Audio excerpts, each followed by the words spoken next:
अपने कामों में मन नहीं लगता है।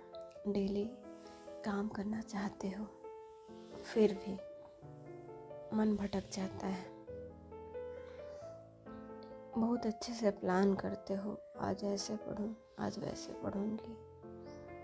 आज मैं पूरे टाइम टेबल को फॉलो करूंगी और उस टाइम टेबल में आप 6 से 7 घंटे की प्लानिंग करते हो। 6 से 7 घंटे पढ़ाई करने की बात करते हो, लेकिन जब दिन ख़त्म होता है, एनालिसिस करने बैठते हो तो पता चलता है कि आप एक दिन में आधे घंटे भी नहीं पढ़े हो। क्या है रीज़न, क्यों ऐसा हो रहा है? आज मैं आपके इन सवालों का जवाब लेके आई हूँ। मैं आपको यहाँ पे कोई स्पेशल मोटिवेशन नहीं दूँगी जिससे मोटिवेट होके आप खुद ब खुद तुरंत ही पढ़ने बैठ जाओगे, अपने काम में लग जाओगे और आज से ही आप अपनी 6-7 घंटे की पढ़ाई करने लगोगे जो आप प्लान किए हो।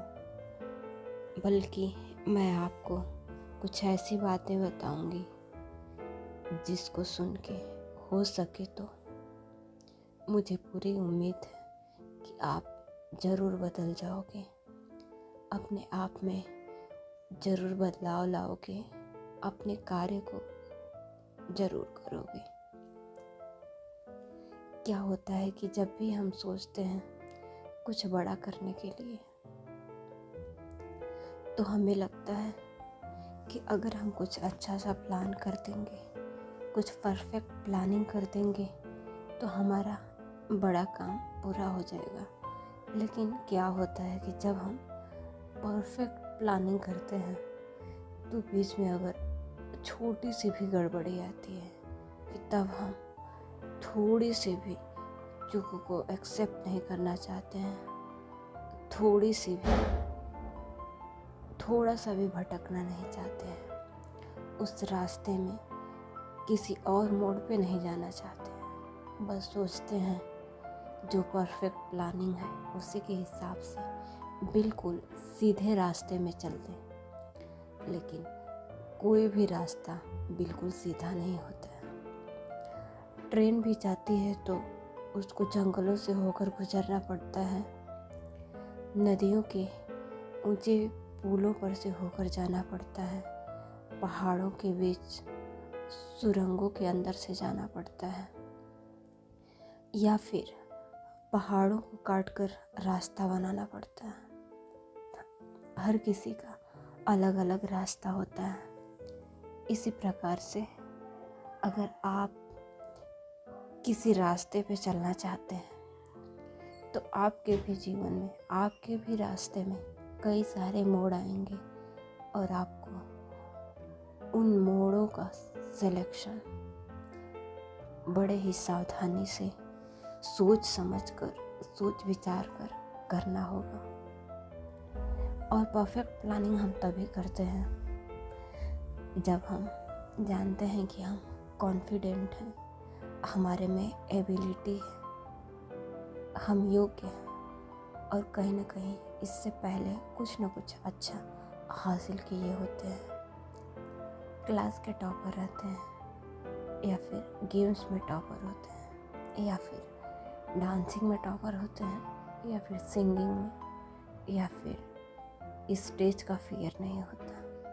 किसी चीज़ में तो ज़रूर अच्छे होते हैं, या फिर काफ़ी साइलेंट ही होते हैं। तो जब हम इन सब चीज़ों से पहले से ही वाकिफ़ होते हैं, पहले से ही पता होता है कि हम बहुत अच्छे हैं, हम योग्य हैं, कॉन्फिडेंट फील करते हैं, फिर भी अपने रास्ते पे नहीं चल पाते हैं, फिर भी कुछ बड़ा नहीं कर पाते हैं, जानते हैं इसके पीछे रीज़न क्या है? इसके पीछे रीज़न सिर्फ एक है और वो है हमारा अपना ईगो। हाँ, सुन के अजीब लग रहा है ना कि हमारा व्यवहार तो बहुत अच्छा है, हम शांत स्वभाव के हैं, हमारा सबके प्रति बिहेवियर भी अच्छा होता है, सबसे अच्छा व्यवहार करते हैं, लोग मुझे बहुत अच्छा बोलते हैं, हमारी तारीफ़ें करते हैं। या फिर कभी कभी थोड़ी सी भी हमसे गलती हो जाए तो लोगों को उम्मीद ही नहीं होती है कि ये गलती ऐसा कर सकेगी, ऐसा कर सकेगा, ये तो बहुत ही अच्छा इंसान है भाई, ये ऐसे कैसे कर दिया। लेकिन सच्चाई तो यही होती है कि हाँ, हम भी गलतियाँ करते हैं, हमें भी इरिटेशन होता है, हम भी फ्रस्ट्रेट होते हैं, लेकिन लोगों की नज़र में हम इतने अच्छे होते हैं कि हमारी छोटी सी भी गलती उनके लिए पहाड़ों जैसी होती है, उन्हें बर्दाश्त ही नहीं होता है। इतना सीधा बच्चा इतना अजीब कैसे बिहेव कर सकता है, इतना अजीब कैसे बिहेव कर सकती है, इतना अजीब कैसे बोल सकती है। लेकिन सच्चाई तो यही होती है कि हम जब चाहें, जब फ्रस्ट्रेट होते हैं तो बहुत अजीब तरीके से जवाब देना चाहते हैं, जो सुन के सामने वाला बिल्कुल दूर हो जाए, डर जाए, दोबारा हिम्मत न करे कुछ गलत बोलने की। इन सब के पीछे, इन सब की वजह से हम लोगों के सामने कूल बनने की एक्टिंग करते रहते हैं कि नहीं यार, अगर मैं थोड़ा भी गलत तरीके से बोल दी, थोड़ा भी अजीब बिहेव कर दी, या तो फिर सबके सामने तेज़ आवाज़ में बोल दी, या फिर थोड़ा बहुत डांस कर दी, एक्टिंग कर दी, तो लोग कहेंगे कि ये तो शांत स्वभाव वाली है ही नहीं, ये तो पहले जैसी नहीं रही, पूरी बदल गई है। और इस वजह से हमारी जो इच्छाएं होती हैं, हम उनको हर बार मारते हैं। किसके लिए? सिर्फ दूसरों के लिए। किस लिए? सिर्फ दिखाने के लिए कि हम बहुत कूल हैं, जो कि कूल हम होते ही नहीं हैं। और इन सब के पीछे एक ही वजह होता है कि हमारा ईगो हर्ट ना हो। इसलिए जब हम ईगो के बारे में छोड़ देंगे ना, जब हम हर्ट होने के बारे में छोड़ देंगे ना, अपने आप के बारे में सोचने लगेंगे, ज़िंदगी को आसान करने के बारे में सोचने लगेंगे, ये छोड़ देंगे कि सामने वाले हमारे बारे में क्या सोचते हैं, इस बात पे ध्यान देने लगेंगे कि हमें क्या सोचना है, हमें कैसा बनना है, हम क्या बनना चाहते हैं। हम ज़िंदगी में बहुत बड़ा करते हुए भी हम एक साधारण इंसान होना चाहते हैं। अगर हम बड़ा कर भी रहे हैं तो उसको हम ऐसे नहीं लेना चाहते हैं कि हम बहुत बड़ा कर दिए, हम उसको सिंपली बस लेना चाहते हैं कि हाँ, हमने कुछ अचीव किया है, लेकिन फिर भी मैं साधारण ही रहूँगी। मैं भी हंस खेल सकती हूँ, मैं भी सबके सामने डांस कर सकती हूँ, मिमिक्रिंग कर सकती हूँ, एक्टिंग कर सकती हूँ, मैं भी टॉप कर सकती हूँ। नहीं भी करूँगी तो भी कैसे मैं नॉर्मल रह सकती हूँ। अगर कोई टॉपर भी है तो उसके सामने मैं जिस फील्ड में भी अच्छी हूँ, उस फील्ड को, अपनी अच्छाई को देखते हुए नॉर्मल रह सकती हूँ। ज़रूरी नहीं है कि मैं बहुत बड़ा करूँ। अर्थात हमें भी अधिकार है कि हम जैसे हैं वैसे खुद को एक्सेप्ट कर लें, और हम खुद को वैसे एक्सेप्ट करें। और ये सब करना आसान नहीं होता, बिल्कुल आसान नहीं होता। और तब तो और भी नहीं, जब आप एक बार कभी न कभी अपने लाइफ में बहुत अच्छा हासिल कर लिए होते हैं, कुछ बड़ा अचीव किए होते हैं, लोग उसके बाद अगर आप थोड़ा भी गिरेंगे ना, तुम तो बहुत बड़ा अचीव की थी, तुम्हारा इतना बुरा परफॉर्मेंस कैसे आ गया, तुमसे उम्मीद नहीं था यार, तुम तो टॉपर थी ना, तुम तो काफ़ी अच्छा एक्टिंग कर लेती हो यार, क्या हुआ तुम्हारे साथ, अब तुम डांस की प्रैक्टिस नहीं करती हो क्या, अच्छा तुम तो सिंगिंग में बड़ी अच्छी थी, अब तुम्हारी आवाज़ ख़राब हो गई है, पहले तो तुम्हारा स्वभाव बड़ा शांत था यार, अब तो बड़ी गुस्सैल हो गई हो, बड़ी इरिटेट होती हो, बहुत जल्दी तुम्हें गुस्सा आता है, क्या बात है। क्या क्या आप सुन सकते हैं। और आप चाहेंगे कि हम ये सब बातें ना सुने, इसके लिए आप हमेशा परफेक्ट होने की एक्टिंग करेंगे, परफेक्ट बिहेवियर करने की कोशिश करेंगे, परफेक्ट प्लानिंग करेंगे, लेकिन there is nothing like perfect in this world. हर किसी को हर किसी के जीवन में अटकलें आती हैं, हर किसी को प्रॉब्लम्स का सामना करना पड़ता है. If you are not facing problem, you are not going to achieve something big. Because if fire comes before coming out, it gets struck by some hard force. माचिस की तिल्ली को भी अगर हम जलाते हैं तो उससे पहले उसको रगड़ते हैं, घिसते हैं. लाइटर को भी अगर जलाते हैं तो पहले उसको प्रेस करते हैं, और प्रेस करने से खट से आवाज़ आती है, अर्थात उसमें भी टकराव आता है. बाइक में ब्रेक लगाते हैं या फिर स्टार्ट करने के लिए पहले उसको पैरों से तेज़ की किक मारते हैं और तब जाके वो स्टार्ट होता है. अर्थात हर एक बड़ा मूवमेंट के लिए पहले आपको किक लगना ज़रूरी है, ब्रेक आना ज़रूरी है, रगड़ाव आना ज़रूरी है.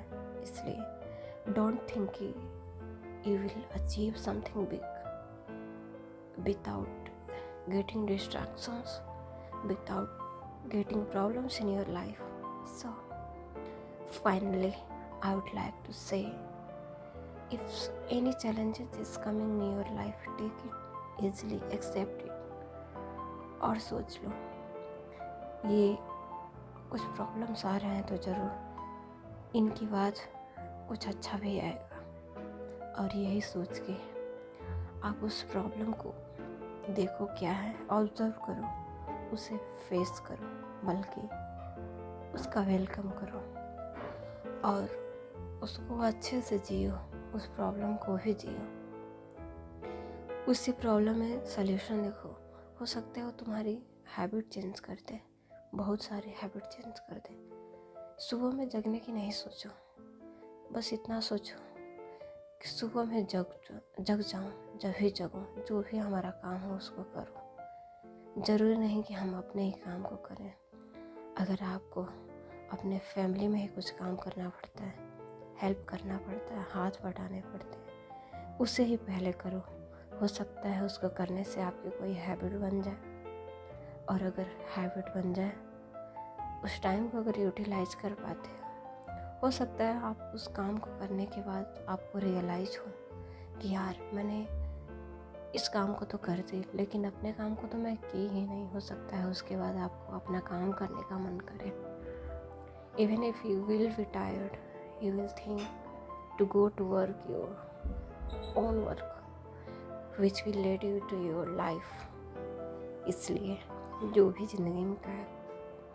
ज़िंदगी में आपके काम आए उसको एक्सेप्ट करिए, चैलेंजेस एक्सेप्ट करिए, प्रॉब्लम्स एक्सेप्ट करिए, और फिर तब उस हिसाब से अपनी लाइफ की प्लानिंग करिए. डेली का प्लानिंग करना थोड़ा सा हार्ड हो सकता है, लेकिन आप सोचोगे कि एक ही प्लान को करके हम सालों फॉलो करें तो शायद वो एक भी दिन फॉलो नहीं होगा. डेली प्लानिंग करना भी आसान तो नहीं होता है, लेकिन डेली न प्लानिंग करना आसान होता है. Don't think you have to plan every day. Just wake up और अपना एक एक काम करना शुरू करो. कुछ भी नहीं करो, थोड़ा सा सोच लो कि हमको अपने हेल्थ पे ध्यान देना है. फिर जो जितना इजी काम हो सके लेकिन आपके लिए यूज़फुल हो उसे करो. हो सकता है हम बड़ा अचीव नहीं करेंगे, लेकिन छोटा तो कर सकते हैं. हो सकता है ये दूसरों के लिए छोटा हो लेकिन आपके लिए बड़ा काम हो. तो डोंट थिंक कि समवन विल थिंक कि वो तो बहुत बड़ा करने से डर के बिल्कुल छोटे पे अड़ गई. It is never mean you are going for something little, but आप बस अपना करने का तरीका बदल लिए होते हैं. हो सकता है आप किसी छोटे काम को करके अपनी बड़ी प्लानिंग कर रहे हो. छोटे स्टेप से कुछ बड़ा अचीव करेंगे. इसके लिए ये मत सोचिए कि बहुत बड़ा प्लान करूं या फिर काफ़ी छोटा प्लान की हूँ तो लोग हंसेंगे, उन्हें पता चलेगा तो। आप बताइए ही नहीं, और अगर लोग जान जाए तो उन्हें जानने दीजिए। आप खुद से जिक्र न करो, आप शांत रहो। लेकिन छोटे स्टेप बहुत बड़े हो जाते हैं धीरे धीरे मिलके। इसलिए आप अपने छोटे छोटे ही काम करो, उसी को करो जिसको आप कर पाते हो, जिसमें आपका ईगो हर्ट ना हो, जिसमें ईगो की बात ही ना आए, ऐसा लगे ही नहीं। अगर आप बड़ी प्लानिंग करेंगे तो लोग बड़ा खोजेंगे। हम जो प्लान करें उसको बताएं ही नहीं। बड़ी चीज़ के लिए ही प्लान करें, लेकिन शांति से करें, साइलेंटली। किसी को पता ही ना चलने दें हम क्या कर रहे हैं। हो सकता है ये आपकी लाइफ में ज़रूर हेल्प करे। I think it will be helpful for you. Thank you so much.